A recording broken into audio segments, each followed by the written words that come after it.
Hello everyone, welcome back to my channel. If you are new, welcome.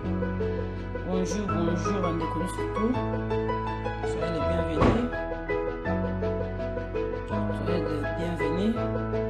Today I'll make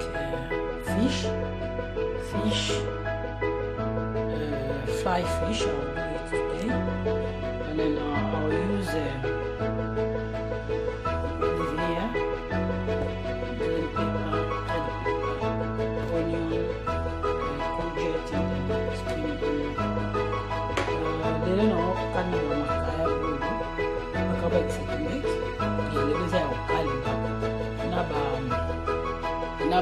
légumes, il y a rouge, il y a vert, litungulu, ndembe na courgette na biso. Donc na poivron rouge na vert. Merci. C'est une vidéo quick. Also I'll use oil here. I'll use peanut oil, and then I'll use jumbo for seasoning. I'll use jumbo. Thank you. Bon, ça là, j'ai moyo.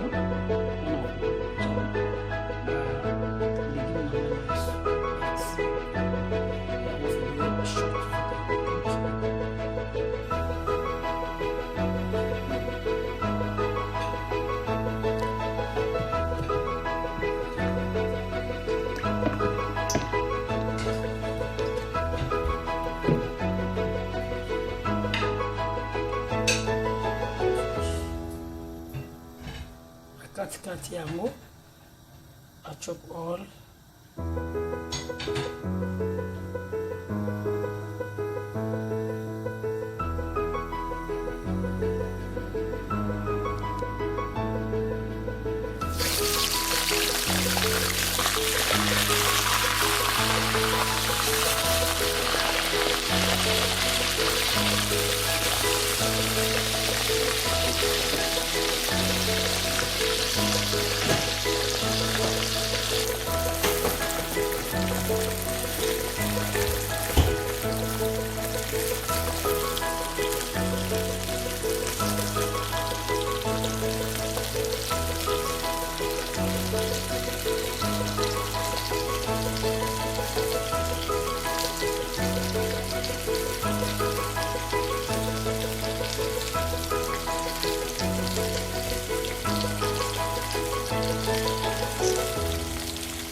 I put all my vegetable, and then I'll add my fish.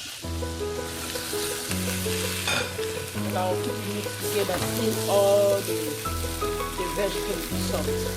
Après ce qu'on a mélangeant, quand on a mélangeant qui et pendant les légumes surtout et demi. Après on mélangeant ensemble.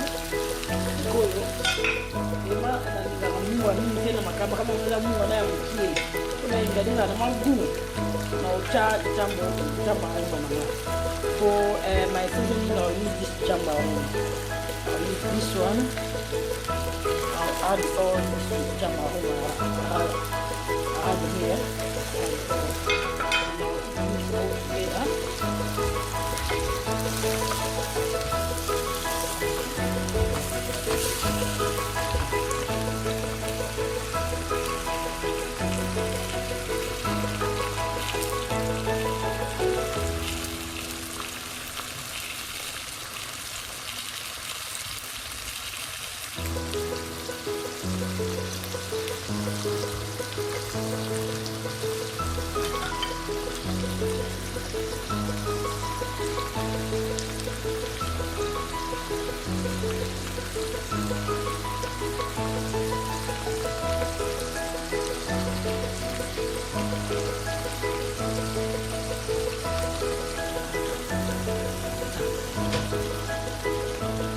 now my fish done ready.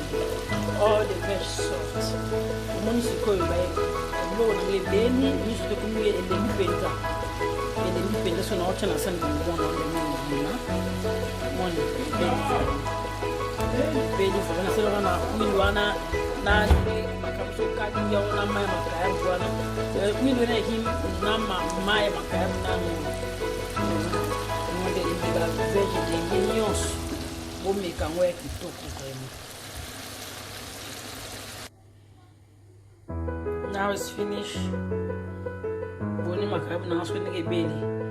A belly hitoko delicious. It's finished. Let's give home Susula. Real Abishim. Kokalinga mihawa kitoko bosa obesubolingi no uzala likabu ya kisalakindeki te oko utilize pe akabu ya pembe. Merci beaucoup. Thank you for watching. Bye. Merci na bande ko news.